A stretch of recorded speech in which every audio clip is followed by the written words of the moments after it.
Sean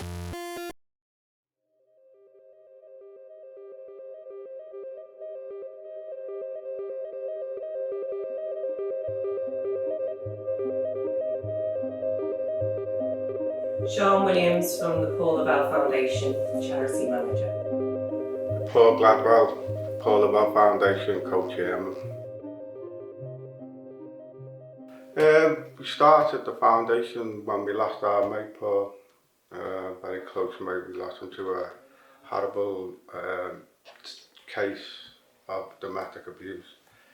When the first idea came from our co-chairman Steve McHugh. Came up to me and said, do you want to start a foundation in the name of Lavie, honour him, you know, we'll start getting families up, happy, fit, doing physical stuff and supporting Paul's family. So that was the main idea of it firstly. But then the story of how we lost Paul started snowballing, coming out a lot more, and we realised it wasn't just a one-off. So then that's when it come on. Let's start raising awareness of the domestic abuse. Because, you know, the morning we lost Paul, I got a call off my mates, go down there, better come down to his flat, we think Lavie's dead. How'd you take that, you know, just shocked. Just riding down to his flat, as all his other mates were, and you're just driving down thinking, what's going on here? Everything crossed your mind, every scenario, but the one that took him didn't cross your mind. You know, we were up to 15 to 20 lads outside his flat. None of us knew what had gone on. Until his neighbour come out, and his neighbour goes, it was she was sitting in a police car, she was at it all the time, and that's when it went. And then as the weeks went on before it went to court and all that, you know, you're hearing this, that and the other. And sadly Paul was with someone who, at the drop of a hat, would resort to violence, but we didn't know that, he didn't speak out about that. He comes to my house, a couple of weeks before he lost his life. He had a little quip about mine to crank, went through one ear and out the other with me, you know. And now I think back, I think, you know, he was wanting me to open it up a bit. But I didn't, I would now, but now it's too late, isn't it? I wouldn't now because what I know, the experience and the things I've seen. But so that plays on me quite a bit, you know. He wanted to speak out in my opinion, but for whatever reason, we all have their own reason why he didn't tell us, because he was with someone. It wasn't just a slap, he'd been stabbed before on both legs. Someone's going to do that to you, they're not going to stop, are they? And she didn't. She's not here anymore, you know. So that's where we're at. We don't want to see this pain continue for other people. We've seen it with Paul's family, you know. I've got his son working for us now, and he was broken in two. But this foundation is mending him with all the things you do, the sport and that. And so that's, you know, that's why we started. We wanted to get families healthy as well, and getting men to speak out, because they're not sitting in four walls wondering who's going to believe me, and that's why we started this foundation, so we can help them, we can make people believe them, we can make people believe it happens to men, because it's happened to men a lot more than people think, but the ignorance is fueling them men's silence. There's always been there, but I'd say the likes of myself, I didn't even register male domestic abuse. Yeah. I think a lot of us are like that, but now it's a totally different view now, isn't it? You know, and because you know we haven't gone and done courses or whatever, but we've seen worst case scenarios, and that's our experience of it now. Yeah, I think, like Paul said, it started and it was raising awareness to male domestic abuse. But as time developed, the foundation started getting a lot of attention because there was a massive gap in service for support for males experiencing domestic abuse, alongside, like Paul said, the ignorance to it actually happening to males. So the foundation developed quite rapidly, and we opened our office in March 19, wasn't it? We had Neville Southall come along, as well as Lavie's mum, Barbara, and they both opened the office. So from there, the organisation started to develop. So we set the aims of the charity, which were to raise awareness to male domestic abuse, to support males low to medium risk who are experiencing domestic abuse. But also on another side, we wanted to educate younger people in the signs of healthy relationships and anti-abuse. But we then developed, because our charity is sort of run by a big group of males, and the co-chairman, Steve, Paul mentioned before, is very much an endurance athlete. So he started running, swimming and cycling clubs, which were just to support mental health and well-being, weren't they? But they were also to encourage a safe space as well for any males who wanted to come along, try the activities, and then it was a safe space with everybody who was like-minded, who wanted to speak out about domestic abuse issues or any mental health and well-being issues in general, really. So we have actually supported through that side as well, males just sort of with anxiety, some related to domestic abuse issues, with mental health issues such as depression, and getting them sort of active and, as they say, healthy body, healthy mind, don't they? But Paul might be able to elaborate a bit more because he runs a cycling club, but it's creating camaraderie and it's creating men supporting men. Females are also welcome. It's all inclusive across the board. Children as well, because the sort of charity ethos is as well to encourage family fitness and, you know, maintain the family unit, that sort of thing. So Yeah, these sports clubs are, I'd say we've probably got about 250 people who are participating in them, you know, at different times of the week. And, you know, the feedback you're getting from a lot of them, especially like you go to cold water swimming, you know, down there in Brighton, and there's lads who've come along and they've openly admitted it's helped them mentally as well, you know. And not just not on the street, it's helped all us. We've done nothing for so many years, and now you've got 15 lads riding 100 miles on a bike every weekend. We've never done nothing but party and you see them, they just look better than themselves, and that's open to other people if they want to come along, say they're running and swimming. We have a running every Thursday, and it's not just running around the park. We've got them taking different places, you know. Last week they went running to Hilbury Island, you know. Lovely scenery, and it's good for the mental health, really is. It's working brilliantly. But also, you know, there's men who are struggling with domestic abuse and a bit worried about coming into an office thinking they're going to be grilled by a team of people. They can come along to these events instead and have a look to see who they're going to be speaking to, if they speak to, so they get a bit of confidence with them, and then they can say, yeah, I like him, and go and pull him to one side, because the support's there now.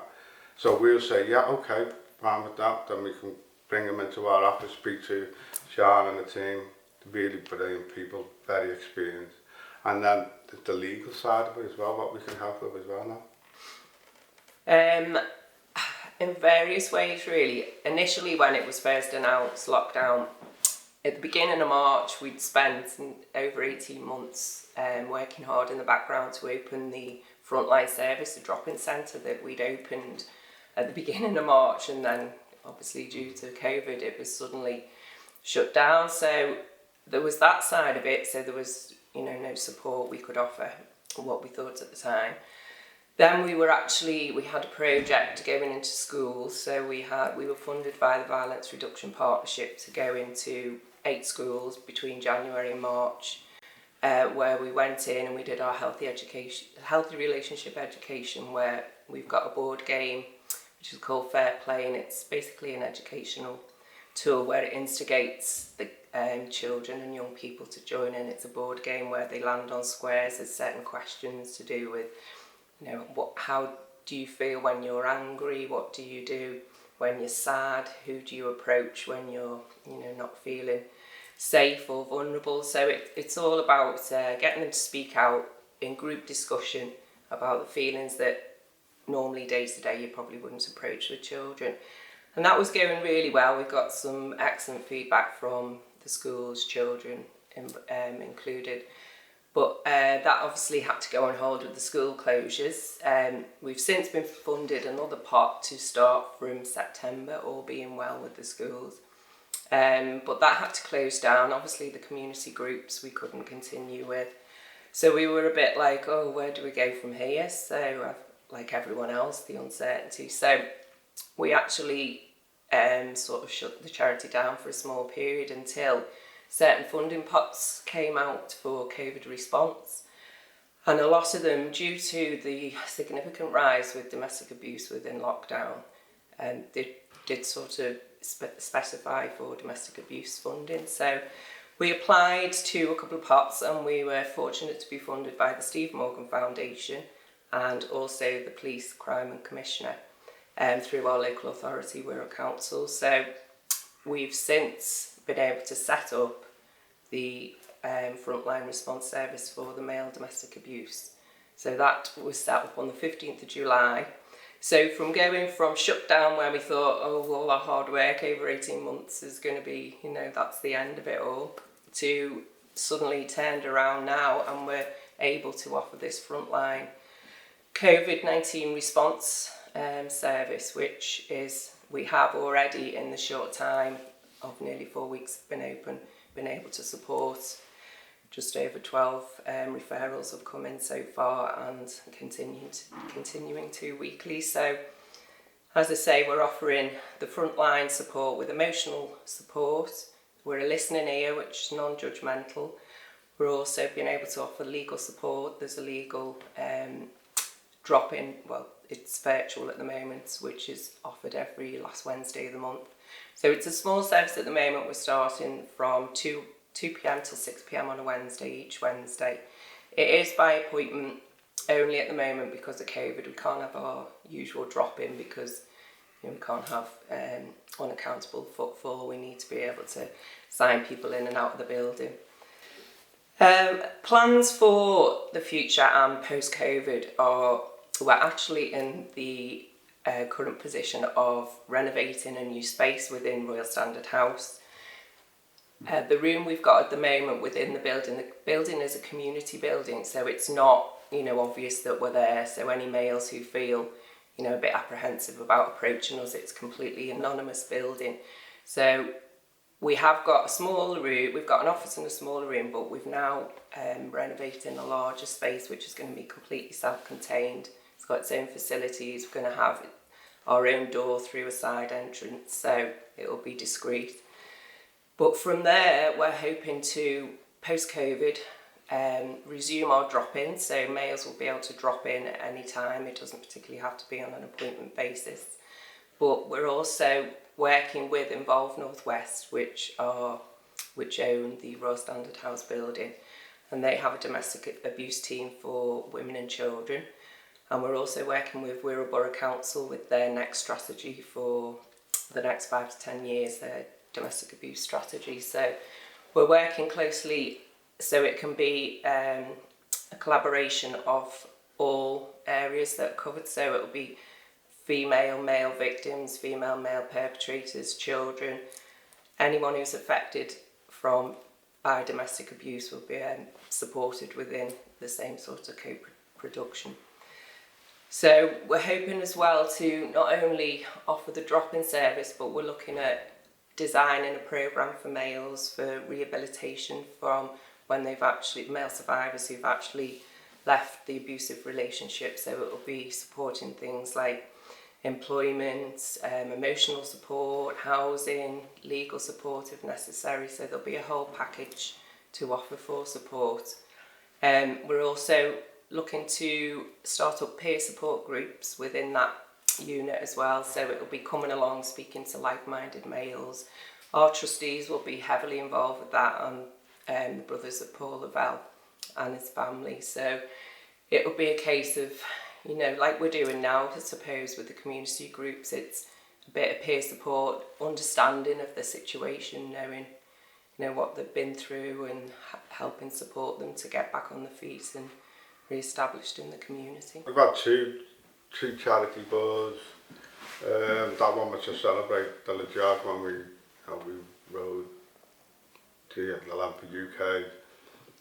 each town we went to, we met mayors and groups, domestic abuse groups, and handed them, a plaque, a friendship plaque, and that was to raise awareness of domestic abuse. I think we certainly did. The amount of people who come out and met us. We're going up to Gladwell and people coming across from Edinburgh to meet us. Domestic abuse services up there. So that was our aim, to highlight male domestic abuse, and it certainly did. That was one big event. We had our co-chairman swam the channel. He was the first world man to swim it solo, wasn't he? Without a wetsuit. No. So we have a fun day every year, a fun run, which sadly again, it's another one that's been bit the bullet with what's happened. But obviously this is all going to spring back next year. We did one which was a great, when we had to cancel the fun day, we made up one called Smiles for Lavie. It was an online thing where families just did 5k or something in the garden or that, with all the Lavie t-shirts on, and it was brilliant response all day long on social media, the people who got involved. So that's something we're going to do next year definitely, because it was, we went down at sea really, it was great to see, it got people active while they were all locked away basically. So 10 or 15 really, throughout the year, there's that many things that they do that we get involved in, just the other week we were all swimming the Mersey, the Mersey swim. We had about 10 lads who done that, the team of 10 lads. So on Sunday, a lot of them are swimming Coniston up the lakes, and these lads, there's a load of them who 6 months ago had done nothing, but every morning, even in the cold January, December, they've been down New Brighton, up and down at Marine Lake, and then to obviously then go into the Mersey and do some test swims to show that they are strong enough swimmers. And lo and behold, they all swam the Mersey last week, from nothing really. So that's the level of fitness they get, and that's what happens when they get involved in these groups now, because when we have an event, it gives someone a goal to aim for. That's what I found. I said to the biker group, as winter comes along, the motivation might lose. You might lose your motivation. Oh, I'm going to get up before. But when we have an event, that'll kicks people up, make sure they're aiming for this event, and that's what we continue up through next year now, with what we'll have on. We encourage males to get in touch. There are various reasons why males don't come forward. It's shame or embarrassment, feeling humiliated, which we encourage, it happens to males too, doesn't it? It is. Domestic abuse does happen to males as well as females, so don't feel ashamed or feel belittled coming forward, because we're here, we understand. Many men as well worry that if they're in a family environment that they won't have access to the children, they won't be able to see the children again. We have legal support to help with child access and child arrangement contacts. The ways to get in touch, we have a website which is Paul Lavelle Foundation.co.uk. There's various means of contact methods on there. There's a self-referral form, there's a contact form, but we also have our social media platforms. We're on nearly all social media. We're on Facebook, Twitter, LinkedIn, Instagram. So there's all the direct message services that way if people prefer to come through that way.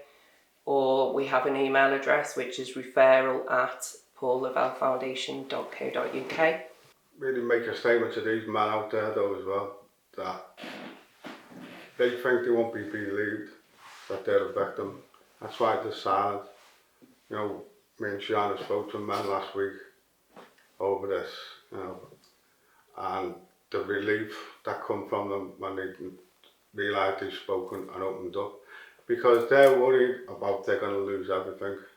That's why these men are quiet, silent, living in these four walls, thinking, who's going to believe big me over little her? They don't want to lose the children, that's the main one, because they will, most of them. And the sad thing about it, the perpetrator knows that and will use that as a tool. but they can't live a life like that. As I said before, look at Paul, you know, if someone's going to resort to violence or the other mental aspects of domestic abuse, they're not just going to stop it with a drop of a hat, and they can't live a life like that. So they will be believed by us. We know how to deal with these things now. You know, we've got legal teams which can help you. So if you come out, open up and speak to us, you're not going to lose everything. We'll help you keep what you've got, you know. So you can't live a life like that. So these men have got to come and get in contact with us or another agency similar to us. Otherwise, who knows where it leads. We know the worst case scenario where it can lead to. I'd like to say a few thank yous as well.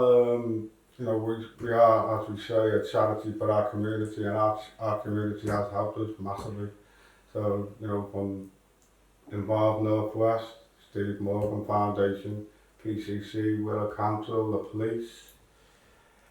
There's that many, isn't it? Yeah, there's so many people to thank that have helped us on our journey to get where we are, and a lot of people who are still supporting going forward, so it's huge. Yeah, the general public have been brilliant, and a big thanks to the Lavelle family. You know, they show a lot of trust in us, you know, where now we do stuff without their say so, most of it. A lot, we do still go to them and say, are you okay with this? But generally, we can go about our business without asking them all the time, because they show so much trust in us, and their strength has helped us massively as well. And just to see how they are, the brothers, the mum, and especially for the children. So thanks to them as well, because they motivate us massively.